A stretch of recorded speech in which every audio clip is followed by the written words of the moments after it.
Here at the Giver Marketing Network, we don't leave you drifting out in space. We connect you to a coach who will help you build and grow your marketing business. Our process acts as a guide on how to connect with other businesses, maintain good relations, and establish a presence on the Giver Marketing Network. Each member within this collaborative group will have the opportunity to leverage your talent and influence, a true network effect. If you are looking to collaborate on more projects, welcome to the Giver Marketing Network, the most trusted and highest rated collective of specialists on the planet. Here we have a group of like-minded professionals who focus on making valuable introductions and helping each other grow by teaming up. Imagine Upwork meets a network and a coach. The talent collectively includes services like visibility and SEO, creating logos, designing websites, managing social media, outreach messaging, visual storytelling, and much more. Think of what you could do with laser-focused allies, strengthening your business while offering your talents to the entire network. Click near this video for more information.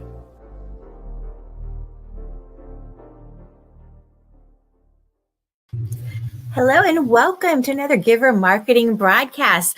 We're excited today. Big shout out to all of our followers out there and some of the groups we're posting in. I'm Selling with Dignity, Entrepreneurs Community, Prepared Group, all of our partners out there, Unicorn Universe, H7. We have so many places we love to play. So if you want to partner with us, reach out. We'd love to partner with you.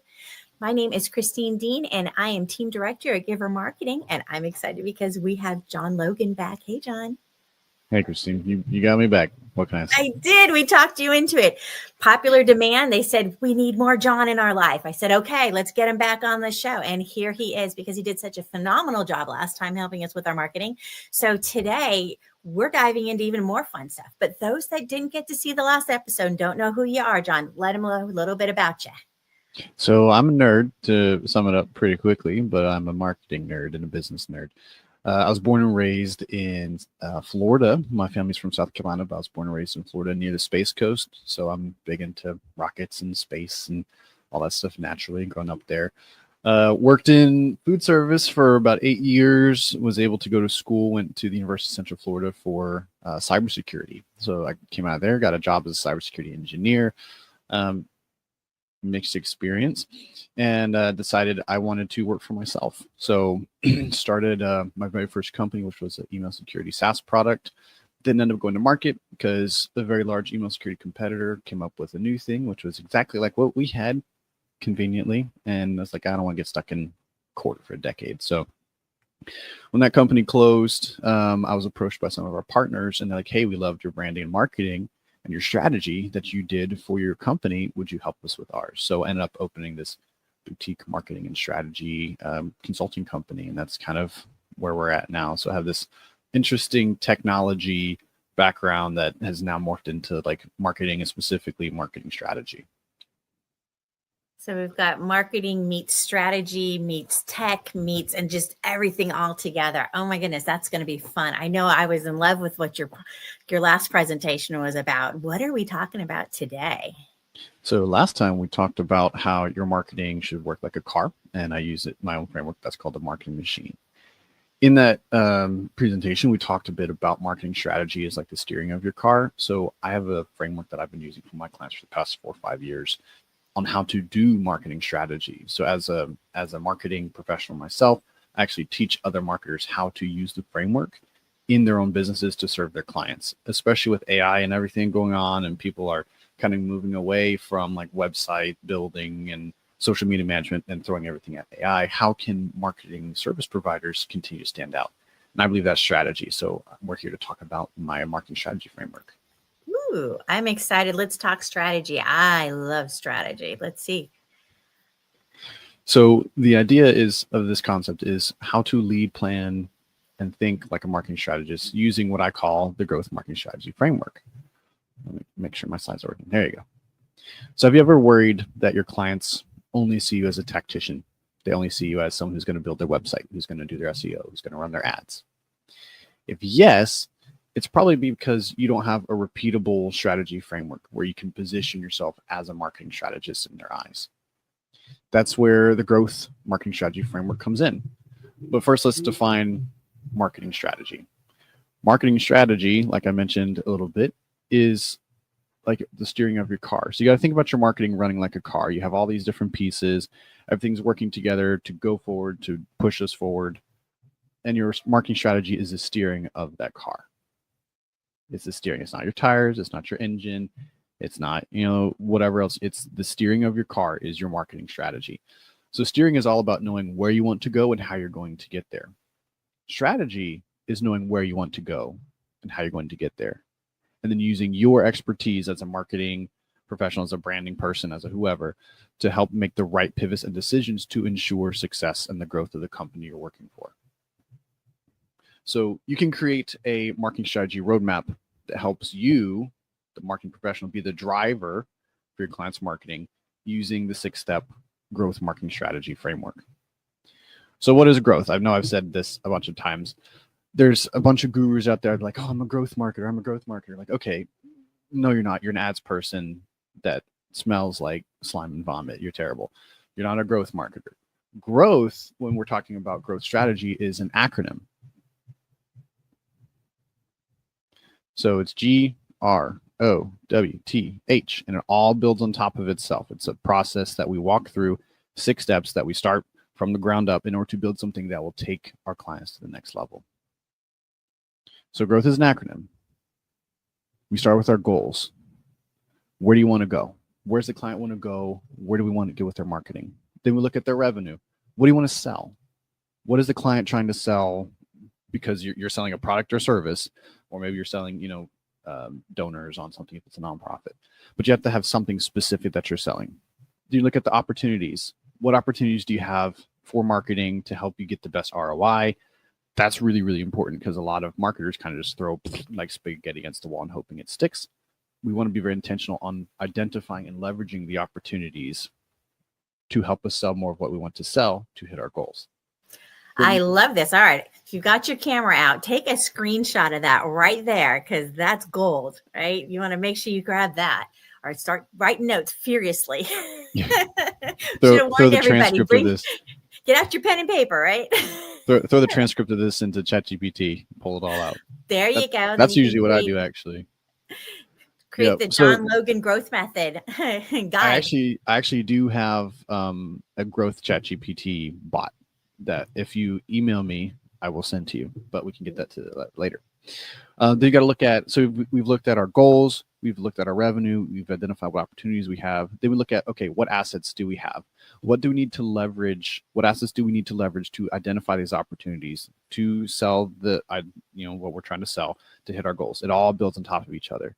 And this is what assets do you have now? What assets do you have or do you need to leverage these opportunities that you don't have? And then what do you already have that we can optimize for some quick wins? Then we're looking at timeline. If you kind of go through this process, you're going to end up with a whole giant list of to-dos. You're going to have this giant to-do list. Okay, I got to work on the messaging, and then got to redo the website, and I got to upgrade this, and I got to make this graphic. Okay, you're going to have a million things to do. Now you need to organize it into logical phases. What's phase 1? What's phase 2? What's phase 3? What are we building? How are we building it? And then you got to look at the hurdles. If it can go wrong, it will go wrong. I mean, we have some really great examples recently of really, really terrible marketing coming out. Like there's like ads, like the Jaguar ad got a lot of hate because it didn't even tell you that they were selling cars. And then you have like the Cracker Barrel rebrand where people hated it because it was rolled out so terribly. How they did not go through this process because they did not plan for that to be taken so badly, clearly, on how they handled it. So you need to look at, okay, if we roll out a rebrand, if we're pushing for this product and they hate it, or let's say we have a massive recall of something, like we just got a recall on car seats I saw the other day I got a notification for Amazon. How is that company going to handle the hurdles of when something goes wrong? So we're going to kind of go, that's kind of overview. Let's go through each one a little bit in depth. So we always start with goals. When you're working with a client, you sit down, the very first thing you say is, okay, what do you want? What are you looking to do? Where are you trying to go? So why do you start with goals? Goals give direction and purpose to every action, task, and decision in your marketing efforts. If you know where the customer's goals are, then you, as the marketing strategist, as the consultant, be like, all right, cool. Here's the goal. We need to do this to hit that goal. I don't want, well, the customer might start arguing with you. Wait. This is your goal that you want. If you want to do this, we have to do this. So it gives you direction and purpose. So another thing about why you want to start with goals is people who set written goals are significantly more likely to achieve them versus those who don't. Research indicates that this can increase the likelihood of success by up to 43%. So if you can sit down with the customer, clarify their goals, write it down, you are 43% more likely to succeed. Like, that alone is worth just sitting down and doing it. But then also you get better performance. Specific challenging goals can lead to better employee performance, with some studies showing up to 90% improvement. This is a great way to rally the team, especially for me when I do lots of fractional CMO work. If I come in, they usually have an existing marketing team. I'm like, all right, cool, guys. We talk to the owner. We talk to their leadership team. Here's where we're going. Here's our goals. Marketing team, here's where we're going. And you just kind of beat the drum of here's where we're going. Here's where we're going. They're going to perform better because they want to be part of this vision. And 90% improvement by creating a clear goal that's written down for everybody. I mean, come on. That's shared goals, right? Shared goals. They get higher satisfaction. People who set difficult and audacious goals, right? You kind of want to have here's our minimum, here's our ideal, and here's our stretch goal. If you set difficult, audacious goals, often report higher job satisfaction compared to those with less challenging objectives. People want to feel like they're doing something, like they're moving forward, like they're really pushing into the next level. So why start with goals? You rally the client's team, you help getting the job done, and you're making the client happy. It's simple. You start with goals first. Then we look at revenue. So we have our goals. This is our North Star. This is where we're going, right? This is the destination on your roadmap. Now we look at revenue. In order to look at revenue, when I say this, we're performing a revenue assessment because we need to find out what we want to sell. We'll hit that twice. It's a very simple process of performing a revenue assessment. Sit down and ask your customer, how do you make money? What products or services do you have? Then you ask these two critical questions. Which product has the highest profit margin? Okay, you kind of work your way down from there, rank them all. Okay, which products have the shortest sales cycle? Meaning it doesn't take forever to sell. In my security company, which most people don't know me for this, so I don't want to go off on that rabbit trail, but I own a cybersecurity company. And in that company, it typically takes us anywhere from 8 to 10 months to close our core offering, like our main, we call it our partner project. That's a long time. It takes me 2 hours to close a security assessment. Usually one conversation to close a paid security assessment. And that can be anywhere from $200 to $5,000, depending on the needs of the company that we're working with. I'm not going to be pushing and marketing that big our partner plan. Like, I'm not going to be doing that. I'm going to be pushing security assessments because I have a higher profit margin because it's way less time, way less products, way less, tools I have to use. And it's an extremely shorter sales cycle. So talk to your clients and figure out what has the highest profit margin with the shortest sales cycle. And just doing this will uncover so much dirt. You're going to find so much dirt. Like, oh, we have like 20 loss leaders. I hate the concept of loss leaders, but that's a whole nother rant. We have all these loss leaders. We have all these things that we're selling and that we're giving away. Like, cool. But what are you selling? What's making you money? Because if you're doing marketing, marketing needs to be making you more money. So you need to find what has the shortest sales cycle with the highest profit margin. I was doing this strategy work with a financial advisor recently. And I asked him that question, what has the shortest sales cycle with the highest profit margin? He's like, annuities. Cool. Let's make you the annuities guy. Can you upsell from annuities? Oh yeah, that's easy. Cool. Let's do annuities. And so we've been marketing only annuities. His whole branding, everything is built around annuities, and he's already seeing momentum. And we haven't even and then everything else is an upsell, right? What can you get in the door with easily that you've now built the confidence with the customer? They're like, oh, wow, I'm getting results right away. This looks great. I'm having an impact on my bottom line and my finances, right? Mm-hmm. You've built that trust with them. And guess what? They come back to you for more, right? So now you're establishing yourself as that trusted strategist. Exactly. And they're like, oh, this person, this gal, this girl, they know what they're doing. Okay. So then after we have our goals, right? We have our North Star. Now we know what product or service we're pushing that has the shortest sales cycle with the highest profit margin. Now we need to figure out, okay, where and how are we going to market this thing? So in marketing, I make the argument that there are 3 types of opportunities every brand has for growth. There's amplification opportunities, optimization opportunities, and differentiation opportunities. Every marketing opportunity can be classified in one of these 3 categories, and I will fight anybody on this. Amplification is how can you get in front of as many of your ideal prospects as possible. So this can be done through ads, it can be done through sponsorships, it can be done through strategic referrals. Like Christine is the queen of, connections. Christine is actually an amplification opportunity for my business, which is why I'm going to spend time with Christine, because she's valuable and I can reach a lot more of my ideal prospects talking with her, right? And I can get referrals and I can give her referrals, and it's a great relationship. It's an amplification relationship because it's one to many. Optimization opportunities are what can we fix and make better to make it more efficient and more effective. Right now, a lot of optimization opportunities come in the form of AI integration. If you're not using AI and automations in your marketing and your processes, then this is where you're getting left behind. And maybe you need to build out your CRM. Maybe you need to just have an automatic email nurture sequence. I was talking to the owner of a company that just had a $200 million valuation. They do not have any automated nurture sequences in their business, none.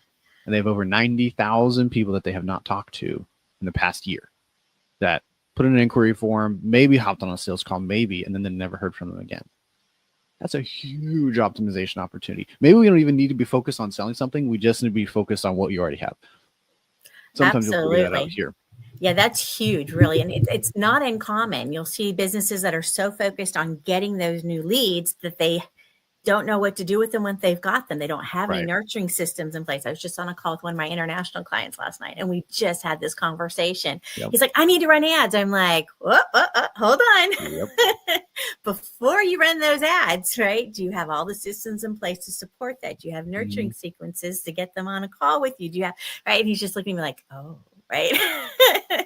There's a lot missing, right? And we want to jump, right? Oh, I just need to run ads. No. You got to put everything in place before you start running those ads. You're just spending that ad money and pouring it down the toilet, right? So yes, exactly.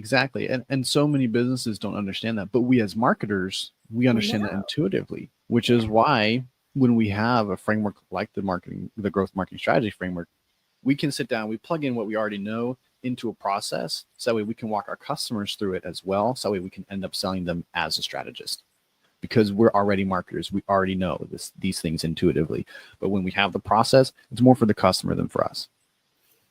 Now, optimization is typically, tools, products, process, people sometimes, and then a lot of it right now is AI. Also, it can be like your messaging.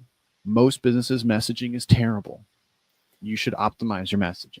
You should actually talk to your customers like they're your customers, not like they work at your business. A lot of employers, a lot of businesses talk to their customers as if they were their employer. Because like, oh, you already know all the inside language. You already know what we're talking about. No, I don't. I don't know you. Like, there's a roofing company here. I pick on them a lot because they're easy to pick on. Their logo is horrendous and their messaging is terrible. And I go onto their website and it's like, we've been putting on, roofs in this area of South Carolina, because that's where I'm at, for the past 30 years. I'm like, good for you. My mom had a tree fall through her kitchen. How are you going to help me? I don't care that you've been around for 30 years. That's something you say in your recruiting material when you're trying to get new employees, not what you say to your customers. So what can you optimize? And there's a lot there. And then differentiation. How can you be different than all of your competition? 99% of businesses have competition. I ran into 2 businesses recently that are literally the only one in their niche. But that's not going to last for very long. How are you going to be different than your competition? My favorite example of differentiation opportunities is the Savannah Bananas. I don't know if you're familiar with them, the baseball team. No, tell us more about the Savannah Bananas. Okay, so Savannah Bananas was founded by a gentleman named Jesse Cole, and he walks around in a yellow tuxedo, and it is fantastic. The Savannah Bananas is now a whole baseball league where they build entertainment into the game, and people are like, well, game's already entertaining. No. These people are like doing backflips and trick shots and dancing to music in the middle of the game, It's wild. It's wild. It's so different. They have their own, it's called the Banana Ball League. It is insane. So it's like retrospect from Harlem Globetrotters, right? Where they were do Yes, the fancy Harlem things with the Globetrotters. balls and the, Yes. So it's a very, they took a lot of inspiration from the Harlem Globetrotters. And what was the other one? I saw a video they referenced the other day. It was like the Charlottesville Clowns or something like that. It was another goofy baseball team. But the Savannah Bananas is so different in baseball that everyone's paying attention to them. They have books now. They have merch. They have a fanatical following. They've been selling out NFL stadiums of fans across the country to go watch Banana Ball because they're so different. Like people aren't running around in a yellow tuxedo like dancing while playing baseball. How can your brand, how can your company be different in a good way, not in a bad way, in a good way than everybody else? So you as the marketer, you're going to sit down with your client and be like, okay, what amplification opportunities do we have? Who do you know? How can we help you? Like, what can we get? How can we get you in front of as many people as possible? What can we optimize? What do you have now? What are the gaps? And how can you be different than your competition? This is especially huge for trade businesses. Trade businesses, it's Joe and Sons Plumbing, Joe and Sons Electrical, Joe and Sons. It's like, you're all lame. I'm sorry. All of you are lame. Your branding is terrible. It's like coffee shops. Coffee shops, another one. I had a whole video rant on this the other day. Like all of you have this modern, minimalistic, bland, urban cafe vibe. You're all boring. You're all the same. Why do I care about urban cafe on 5th versus urban cafe on 12th? Like, and you're not a franchise. You just all look the same. You need to be different. You need to find ways that you can optimize what you have. You can get in front of as many of your ideal customers as possible and be different than everybody else. And it's your job as the marketer to help them identify these opportunities. Now we have to look at what assets you have. So we have identified our goals. Where are we going? We've identified what product or service we're selling with the best profit margins and the shortest sales cycle. We've looked at what opportunities they have. How can we put them in front of all these people so that way we can start selling more of what we're trying to sell them? Now you have to look at what assets. And what assets is a 3-part question. What assets do you have right now? What assets do you need to leverage the identified opportunities? And what assets can you optimize now for quick wins? A lot of businesses will have kind of fragmented pieces. So what assets do you have now? Do you have a website? Okay, is it terrible? Yes, usually. Yes. Okay, so we can optimize that, and that's a quick win. Like renovating the website, you get good messaging on there, you build out a customer journey map that includes your website actually being part of this. That's going to be a quick win because you're going to start getting leads from your website. What assets do you need to leverage your identified opportunities? Let's say you have some friends that are in broadcasting and you're really, really good at being on camera. Okay, maybe you need to talk to them about getting on their early morning, show to promote your garden company. Like there's a million different ways that you have these assets. And I classify assets into 2 categories. You have hard assets and soft assets. No one laugh at that. Your hard assets are your tactile things. That's going to be, your employees. That's going to be your tools. That's going to be your, I have a billboard. Like, what are your hard assets, your tangibles? Your soft assets are your intangibles, which are basically your soft skills. What's your network like? What are your interpersonal skills like? Who do you know? Can you talk well? Do you have good relationships with people? Identify what assets do you have now? What assets do you need to leverage the identified opportunities to help you sell more of what you want to sell so you can hit your goals? And then what assets can you optimize now for quick wins? And as a marketing strategist, it is important that you find some quick wins for your customers. Because if you're selling, 30, 60, 90-day packages, your customer's going to expect something. They're going to want to see something. And if you don't have some things that you fix and you optimize a few things and you start to make things run better quickly, they're going to probably not renew with you. So that's really important. It is. And I think that's one of the things you hit on with strategy that you run into problems with marketers is a lot of times they're not helping their clients identify those quick wins. Right. And so they're focusing on something that they think is important. And you're like, yeah, but the client really they want to make money. So if you're not doing things that are going to hit that bottom line, you're not going to be sticking around very long. So you got to balance out, right? Mm-hmm. Between the things that they need versus the things that, they really need. Right. Prioritizing. And when you have a process like, hey, here's my marketing strategy process, it makes it easier for your customers to go along with you and not argue with you as much because they are like, oh, here's a marketing strategy process. They're helping me with this. Cool. I'm going to go with that. It makes it so much easier and simpler. That way you can avoid a lot of the, well, I think we should do this, or I think we should do this, or the customer DIYing stuff behind your back, which happens all the time. You can avoid a lot of that when you have, here's our process that we're walking through, and then here's what we're going to do after. Now we look at timeline. So we looked at our goals, our revenue, our opportunities, what assets do we have? Now we got to look at timeline. What this means is by the time you get to this point, you have a million things to do. A million things to do. So with that giant to-do list, you as the marketing professional, you will need to know what comes first, what comes second, and what builds on that foundation. So you need to organize your tasks, organize your to-do list into logical, chronological phases. That means phase 1, phase 2, phase 3. Phase 1, we're going to look at your messaging. We're going to tweak some of your branding. We're going to, build out your customer journey map and simplify your product ladder. Phase 2, we're going to build out your automations and your landing pages and your nurture sequences. And phase 3, we're going to create a social media campaign to push to our lead generators, to fill back into the website, to fill their funnels. We as marketers understand these things. So when you see all this giant to-do list, you got to organize it into logical, chronological phases. Phase 1, phase 2, phase 3. That is a strategy deliverable. So when you're sitting with your customer, hey, we finish our timelines. Now we know what we got to do. Here's phase 1, phase 2, phase 3. Here's our phase 1 plan. Here's phase 2 and phase 3. You can see that. Here's phase 1, what we're working on right now. Right. And a lot of times your customers don't know the priorities, right? Which needs to happen first, or they don't even know something exists. Oh, that's a thing, right? So helping them with those priorities really is your role as the strategist, is helping them figure that out. Exactly. And then once you get that together, you deliver to them, here's your 3-phase marketing strategy. Like anytime I work with a customer, here's our 3-phase marketing strategy, because it's something that they can see, they can hear, they can think about, they can touch, because I also give it to them physically.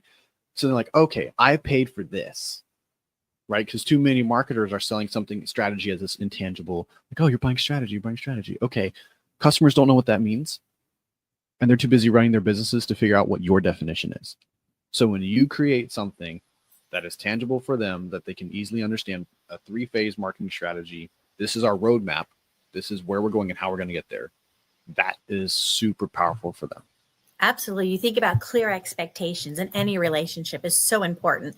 So until you can clearly lay out what the expectations are, they're wondering, they're guessing, they're feeling like, should I be confident? Should I feel kind of unsure about this, right? As soon as you make that solid phase 1, 2, 3, right? It all makes sense to them, right? Exactly. Now they're not calling in, well, did this happen? Are we doing this? Are they right? Because they know, no, that doesn't happen until the next phase. Right? Exactly. And it's so simple, because if people start asking questions, look back at the strategy plan, look back at our 3-phase strategy. Here's a strategy. We talked about this. This is a phase 3 thing, not a phase 1 thing. And it makes it easier for you. It makes it easier for them, helps manage expectations, and then also lets them understand what you're doing and why. Absolutely. And a cheat sheet, right? Because a lot of times they'll hire a specialist to come in and do a whole report and end up with this big, long stack of things that nobody's ever going to read. It's going to sit on a shelf somewhere, right? So, having something that's actually usable, understandable, with a cheat sheet in the front so they can see where they're going and go someplace, another page for more details, that's okay, right? But you got to make it understandable for the clients also. Most of the time, 9 times out of 10, I can take my 3-phase strategy for the client and make it on 1 page. It becomes a 1-page strategy roadmap for the next usually 90 days. Like, here's our 90-day marketing strategy. Here's phase 1, phase 2, phase 3. It's on 1 page. We're done. Got my logo on the bottom. That's it. Just makes it easy. So the last piece is now we have the framework. We've been through the framework. We have here's our strategy. Here's our roadmap. But now you got to check yourself before you wreck yourself. What's going to go wrong? Because it will go wrong. Something will go wrong. Yes. Something will go wrong. If it can go wrong, it will go wrong. So you need to proactively plan how you'll pivot and overcome the hurdles that are going to come up in the execution and rollout of your strategy. Maybe you think it's going to take 3 weeks to renovate a website. That can happen. Maybe your customer absolutely hates everything you do, and now it's going to take 6 weeks. Okay.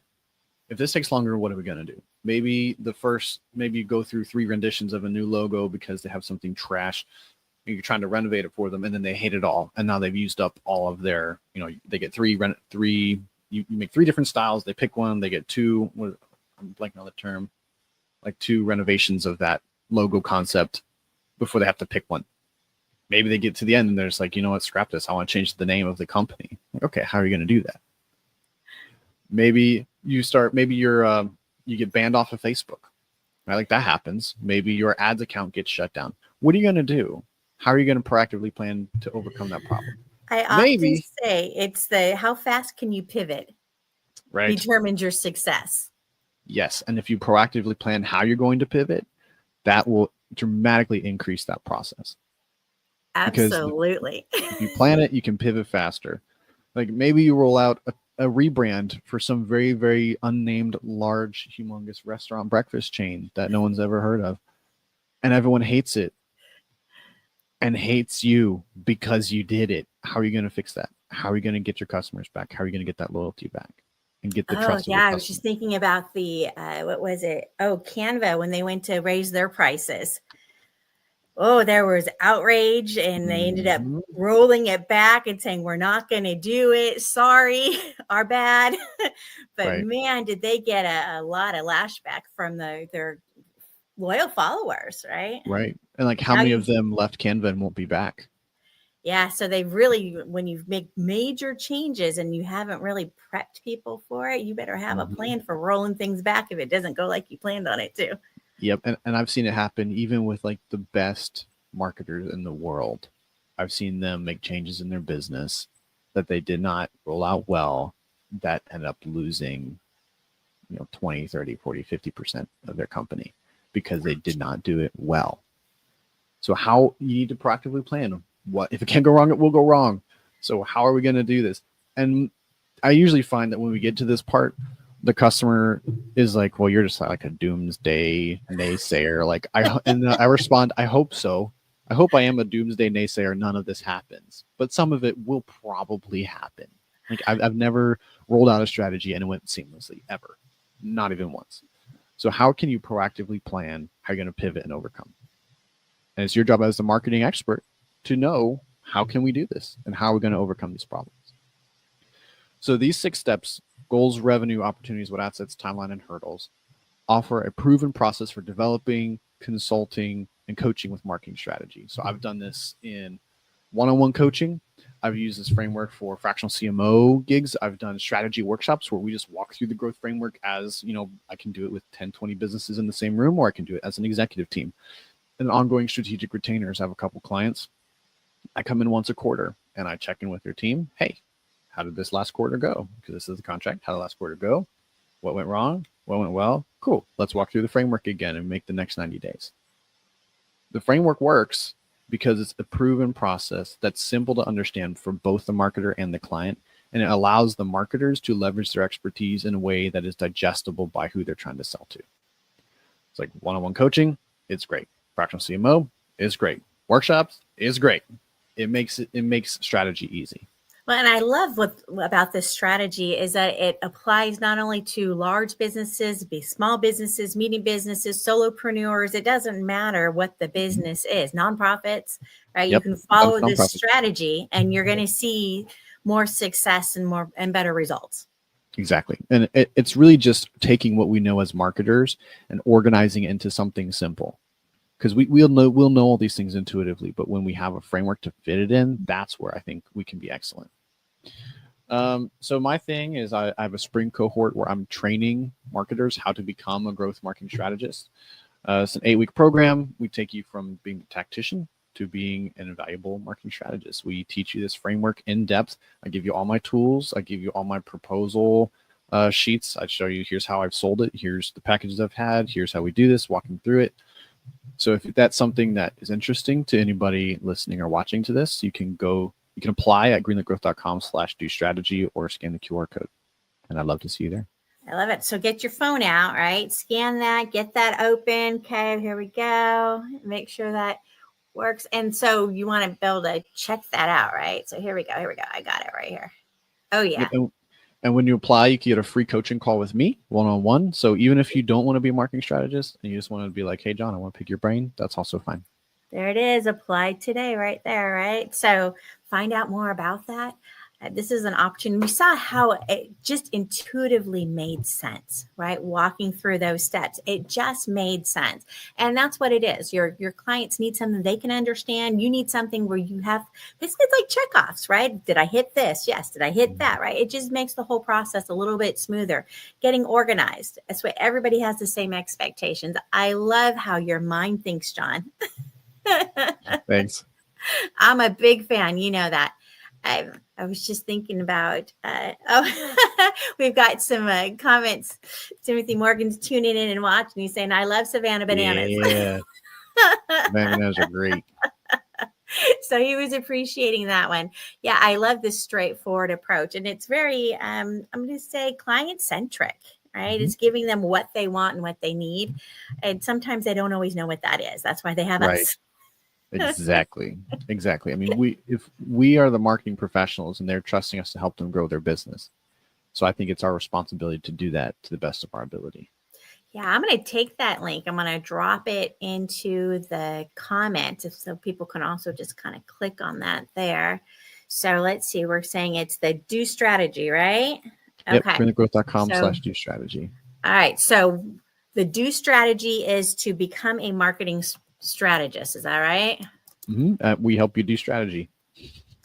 Okay. That's what I'm going to put in here. So assuming I spell everything correctly. All right. We're going to send that out right now. So people can just click on that when they're watching, even watching this in replay, they can just click on that and know where to go.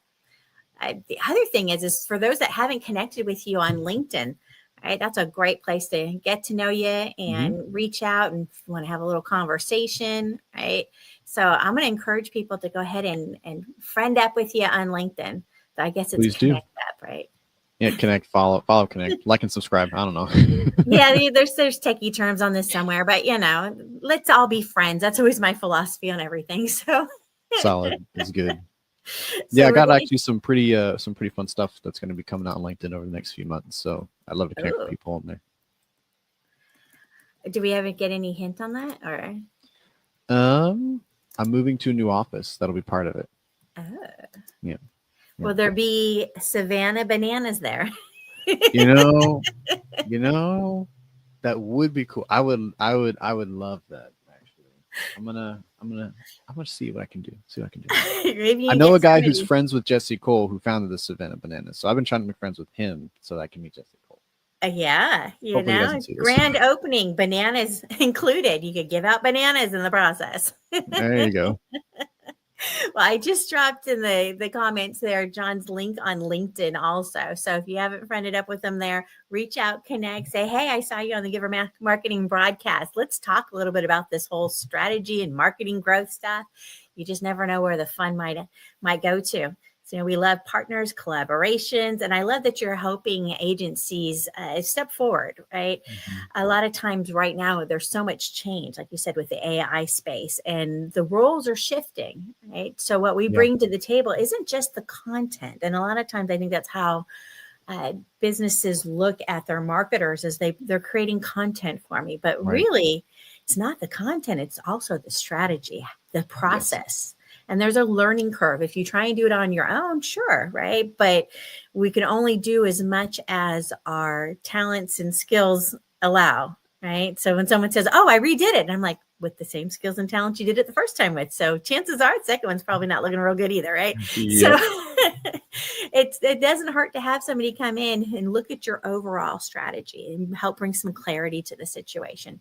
You might find that there's some bottlenecks in your marketing that somebody can, with an outside, eyes and experience, can come in and take a look and say, oh, wait a minute, here's the problem right here. Right. Someone said to me, you can't read the label from inside the jar. And I think that's really, really true for a lot of people, especially when it comes to their marketing. Absolutely. That's my excuse on down in the weeds. Sometimes we're too down in the weeds that we can't see everything else around it. All we see is everything right here, right? We need somebody to, even if it's our own business, even if you're a marketer, right? Sometimes it's helpful to have someone else come in and look at your business with fresh eyes. And they'll point out something you're like, oh, why didn't I see that? That's what I tell my clients, but I didn't do it myself. Hello. Mark, what is it? Accountant's checkbook is never balanced, and a marketer's marketing is never good. And the cobbler's children have no shoes. Yep, exactly. So yeah, if you want to, kind of have some fun with other marketers, giver marketing is a great space to play in. Mhm. So this is your last chance. Go ahead and scan that code right there if you wanted to find out more about that. Do we have any more slides? No, I don't think Is that it? We reached the end? Okay. Just didn't want to Yes, make sure we weren't cutting anything off. Okay. Nope, This we're is it. Scan it now. 3, 2, 1. I'm pulling it off. There we go. So yeah, if you're wanting to play with other marketers, we've got a whole organization. Gosh, I think we're up to like 150 marketers in there now in the Giver Marketing Network. So it's a great place to kind of get to know other marketers. You are not meant to be a solopreneur. If you're going to be a solopreneur ever, you're not going to grow your business. You're not going to be able to scale your business. You were not meant to do this alone. Okay. This is teamwork at its best. And it's a fine group we have in there. Nice, friendly people. They're all good people. They are, I might be a bit biased as the team director, but I actually chose that role. So there's a reason why, because they're good people. So Well, I'm just a member, and I think they're all great. So don't know if that helps. There you go. See, so if this is something that you're like, you know what, I don't want to be a solopreneur anymore. I want to, grow and thrive and team up with other marketers. Come hang out with us on Wednesdays. And actually, we should probably send that up for a banner. Here we go. All right. Wednesdays, we have networking for marketers. So if you're a marketer, if you're in the PR space, if you are in the media space, anything in that kind of playground, come hang out with us. On Wednesdays, we meet at 8 o'clock Pacific, 11 Eastern, or 10 o'clock if you're in Texas like me. But come hang out with us and get to know some of the other marketers. We bring some interesting conversations to the table. Sometimes we're talking about latest tech. Sometimes we're talking about some strategies. You just never know what we're going to do. We have fun together. So don't be a lonelypreneur. Come hang out. givermarketing.com/networking. Register once, save the link, and come hang out with us. That's every Wednesday. And then Tuesdays, of course, is our Tuesday marketing broadcast. And Jon, oh my goodness, you blew me away again. I'm telling you, every time we have you on the show, that's it. So now we've got 2 added 2 that you've blown me away with. Do we have another secret one in there somewhere that you're going to come back with? We do, and it'll be tied to my book, but that'll be later. When's your book coming out? I'll tell you later. Oh, okay. We're going to bring him back on for that one. I'm just saying, I'm excited. I can't wait to see what he comes up with, because everything he's done so far just makes sense, right? So this is it. We need marketing that makes sense. Yeah.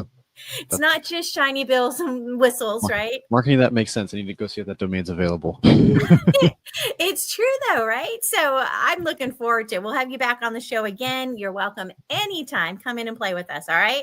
Sounds good. Thanks, Christine.